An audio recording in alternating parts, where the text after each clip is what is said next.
wato na lura fa yau babu sa'a, domin tunda na fito ko abu ɗaya ban samu ba. To don haka ba zai yiwu ba kamar ni babban mai dawa in koma gida ba tare da na kamo abincin da za a ci ba, ba zai yiwu ba.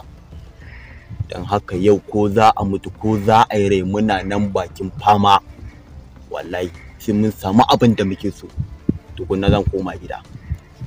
Ai mu ba irin wa'annan mutanen bane, naji ana ta wani sukur ne.